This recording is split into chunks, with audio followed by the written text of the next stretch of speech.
Iran की अगर बात करें तो महंगाई के खिलाफ 2 हफ्तों से जारी मुजाहिरों के बायस ईरान का दुनिया से मवासलाती राब्ता खत्म हो गया है। मुल्क में इंटरनेट, टेलीफोन बंद हैं, जबकि परवाजें भी मनसूख हैं और इंटरनेट की बंदिश के बायस एटीएम काम नहीं कर रहे, जिसकी वजह से शहरियों की खरीदारी में मुश्किलात हैं। बीबीसी की रिपोर्ट के मुताबिक 14 रोज से जारी हंगामों के बायस अब तक 48 मुजाहिरीन और 6 सिक्योरिटी अहलकार हलाक हो चुके हैं।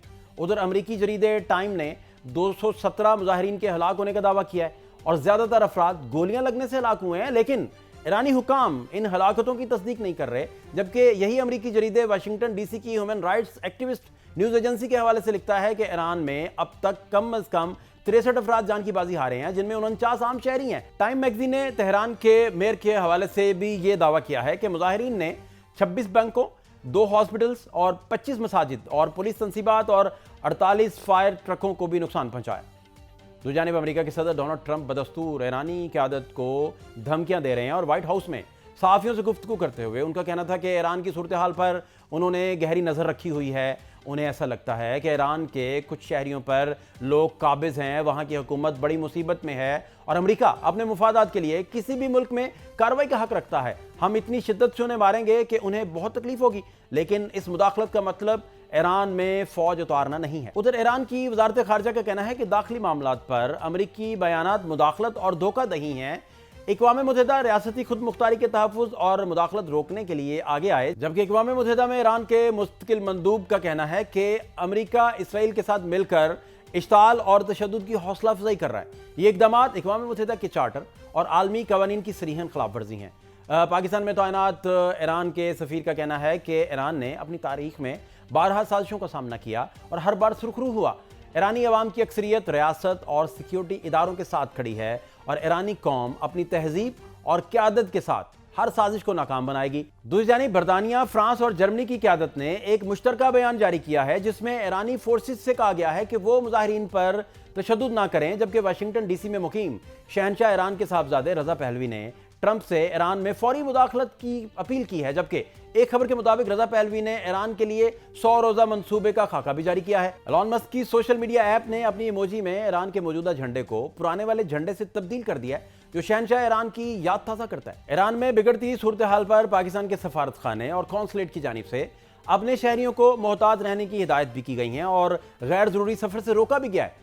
इसके अलावा क्राइसिस मैनेजमेंट यूनिट भी कायम किया गया है ताकि किसी भी हंगामी सूरत हाल में इस यूनिट से राबिता किया जा सके। अमेरिकी हमले के बाद वेनेजुएला भी इंटरनेशनल मीडिया पर छाया हुआ है, जहां के तेल पर कंट्रोल हासिल करने के लिए सदर ट्रंप काफी मुतहरक नजर आ रहे हैं और इस सिलसिले में वेनेजुएला की अपोजिशन रहनुमा मारिया की आइंदा हफ्ते ट्रंप के साथ मुलाकात का इम्कान भी है और सदर ट्रंप भी इस मुलाकात के मुंतजिर हैं। लेकिन दूसरी तरफ ट्रंप ने एक बार फिर कहा है कि अमेरिका को ग्रीनलैंड का मालिक होना चाहिए ताकि रूस और चीन इस पर कब्जा ना कर सकें।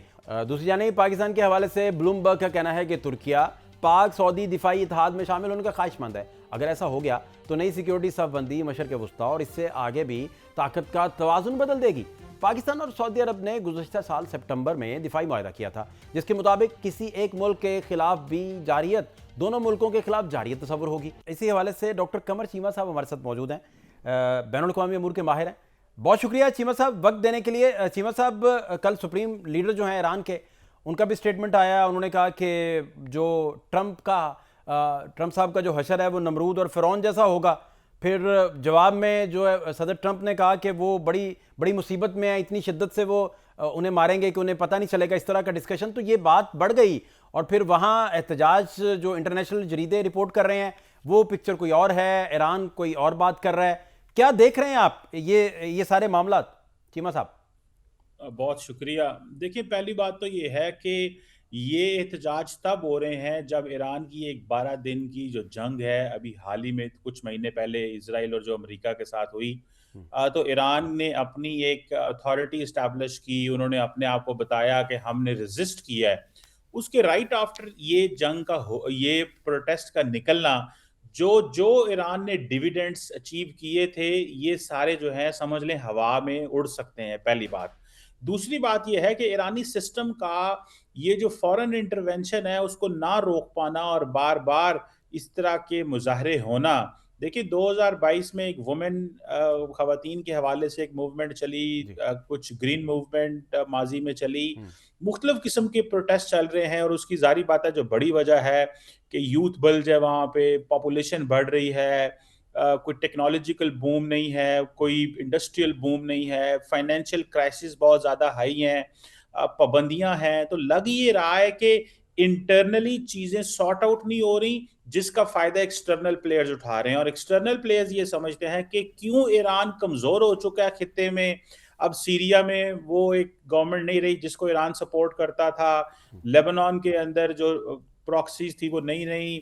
यमन के अंदर कमज़ोरियाँ हैं। तो ईरान क्योंकि बाहर कमज़ोर है तो ईरान को अंदर से भी कमज़ोर किया जा रहा है और ईरान इन प्रोटेस्ट को रोक नहीं पा रहा।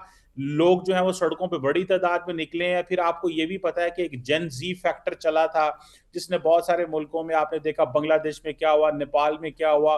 तो वो फैक्टर भी मौजूद है कि ये समझते हैं कि हमें बहुत कुछ हासिल करना चाहिए, लेकिन हमें जो सिस्टम है वो स्पेस नहीं दे रहा। तो मैं समझता हूँ कि ये कुछ इंटरनल वीकनेसेस है बहुत ज़्यादा, रिफॉर्म्स की बड़े मैसिव लेवल पे ज़रूरत है, लेकिन क्योंकि वहाँ पे रिफॉर्म्स करना भी चैलेंजिंग है, क्योंकि वहाँ पे जो एक आइडियोलॉजिकल सेटअप मौजूद है, वो समझता है कि गुंजाइश नहीं है रिफॉर्म्स की, इकोनॉमिक इंसेंटिव वो दे नहीं पा रहे लोगों को। तो ये इस फिक्स में अब बैठे हुए हैं और फिर वहाँ से जब एक्सटर्नल सपोर्ट आती है, सुनने में आ रहा है कि स्पेस एक्स जो है एलॉन मस्क की, वो भी ईरानियन सिटीजन्स को बहुत ज़्यादा इंटरनेट प्रोवाइड कर रही है ताकि लोग बाहर निकलें और इस तरह की चीज़ें हों।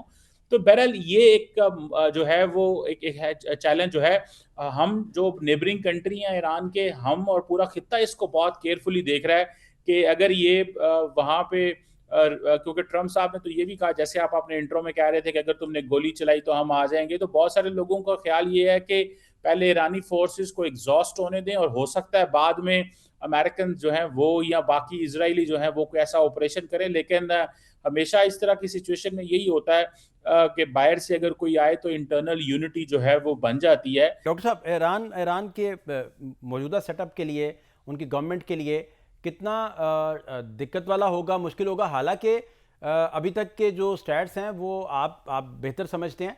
वो जितना बड़े एहतजाज वहाँ हो चुके हैं या वहाँ के लोगों ने जितने बड़े बड़े इज्तिमा देख चुके हैं वो उस लेवल के तो नहीं हैं, लेकिन फिर भी कितना कठिन होगा वहाँ के सेटअप के लिए लोगों को समझाना और उन्हें नॉर्मलाइज करना? देखिए, सवाल ये है कि क्या सिस्टेमिक लेवल पे तब्दीलियाँ हो सकती हैं कि नहीं हो सकती? सिस्टेमिक लेवल से मुराद ये है कि क्या लार्जर सिस्टम में कोई तब्दीली होगी कि नहीं? अगर नहीं होती, तो फिर ये कहीं न कहीं पे एहतजाज होते रहेंगे। दूसरा ये है कि क्या टैक्टिकल लेवल पे फ्रीडम दे दी जाती है, लोगों को थोड़ी आज़ादी दी जाती है, लोगों को ख़वातीन को आज़ादी है, मर्दों को आज़ादी है, कहीं फ्रीडम जो सोशल लेवल पे अगर आप फ्रीडम दे दें, तो हो सकता है बहुत सारी चीज़ें जो हैं वो कंट्रोल हो जाएँ। इसी तरह मेरा ख्याल है कि अगर इलेक्शंस दोबारा कॉल कर लिए जाएं, एक नई गवर्नमेंट आ जाए, उसमें जो आयतुल्लाह खामनाई जो है उनका असर व रसूख कम हो, जो ऊपर कौंसल होती है वो इतना ज़्यादा जो है वो इंटरफेयर ना करे, तो शायद लोग किसी हद तक चीज़ों को मैनेज कर जाएंगे। लेकिन अगर उन्होंने अपना कंट्रोल टाइट रखा, और जिस तरह अगर अभी फॉर एग्जांपल स्टेट टीवी दिखा रहा है कि बहुत सारे पुलिस वाले जो हैं, फौजी जो हैं वो मारे जा रहे हैं, जो इंटरनेशनल मीडिया दिखा रहा है कि जो सोशल मीडिया की खबरें आ रही हैं कि सिविलियंस मारे जा रहे हैं, तो मुश्किल होगा जब तक तब्दीलियां नहीं की जाती। कुछ सिस्टमिक लेवल पे करनी पड़ेंगी, कुछ गवर्नेंस लेवल पे, कुछ सोशल लेवल पे, तब जाके कहीं ना कहीं कोई सिस्टम बनेगा। अदरवाइज देखें, एक बड़ी इंपॉर्टेंट चीज यह है कि 12 दिन की जंग के बाद इतने बड़े प्रोटेस्ट होना, इट मींस के लोग समझते हैं कि एक्सटर्नल थ्रेट तो जरूर है ही है, लेकिन वो समझते हैं कि हमारी तरक्की के लिए जो बड़ा प्रॉब्लम है वो इंटरनल है, और वो जो सेटअप वहां पे मौजूद है वो हमें ग्रो नहीं करने दे रहा है। तो मेरा ख्याल है कि इन चीजों को देखा जाएगा, लेकिन कुछ रिफॉर्म्स तो करनी पड़ेंगी, अदरवाइज ये हर 2-3 साल बाद इस तरह का पैटर्न आखिरी जो बात है वो डॉक्टर साहब, repeat आखिरी बात जो आपसे समझना चाह रहे हैं, वो वेनेजुएला की कार्रवाई के बाद सदर ट्रंप का जो इंटरनेशनल एक इमेज बना है वो कुछ और है जो पहले था उनका। दूसरा, उनसे कल सवाल भी हुआ कि भाई आपको कोई रोक सकता है, कोई ताकत है? तो उन्होंने कहा वही ताकत है कि भाई मैं खुद ही रिव्यू कर लूँ किसी चीज़ को, इसके अलावा तो कोई कोई दिक्कत नहीं, कोई रुकावट नहीं। तो इस सारे तनाजुर में फिर आप ईरान वाले मामले को कहाँ देखते हैं? पाकिस्तान फिर कहाँ खड़ा है इन सारे मामलों में? देखिए, ईरान वेनेज़ुएला नहीं है, ईरान एक डिफरेंट मुल्क है, डिफरेंट सिविलाइज़ेशन है, पर्शियन सिविलाइज़ेशन है। इधर अगर आप ये समझें कि जो तब्दीलियाँ आप वेनेज़ुएला में कर रही हैं, वो आप ईरान में कर लेंगे, ये नहीं होंगी, पहली बात। दूसरी बात ये है कि वो इंटिमिडेशन का सहारा लेते हैं और वो अपनी ताकत इस्तेमाल एक दफ़ा कर चुके हुए हैं। वो इज़राइल और वो मिल के अपनी ताकत इस्तेमाल कर चुके हैं, जिसमें ईरान के अंदर यूनिटी आई। हाँ, मुझे लगता है कि अगर बाहर से कुछ वो करने की कोशिश करते हैं तो ज़ाहिर बात है जो डिविडेंड्स ये लोग जो पॉपुलेशन जो सड़कों पे निकली हुई है, जो ये फ़ायदे हासिल करना चाह रही होगी ये नहीं कर पाएँगे और मूवमेंट किसी और डायरेक्शन चली जाएगी। बाकी ट्रम्प साहब का आपने सही कहा कि अभी वो जो कोलंबिया के प्रेसिडेंट हैं वो भी कह रहे हैं हमें धमकियाँ दे रहे हैं लेकिन हमने अमेरिका से बात कर रहे हैं, वेनेज़ुएला भी कर रहा है। बेसिकली तो अगर देखा जाए तो अमेरिका का सारा इन्फ्लुएंस अब वेस्टर्न हेमिस्फेयर है। लेकिन ये खित्ता उनको देखना पड़ता है फॉर इज़राइल। अभी हाल ही में उन्होंने सोमालिलैंड को रिकॉग्नाइज़ किया है इज़राइल ने। तो बहुत सारी तब्दीलियाँ मिडल ईस्ट में भी हो रही हैं। असल ईरान का जो प्रॉक्सी नेटवर्क ख़त्म होने की वजह से वो समझ रहे हैं कि जितना ज़्यादा ईरान को इंटरनली कमज़ोर किया जा सके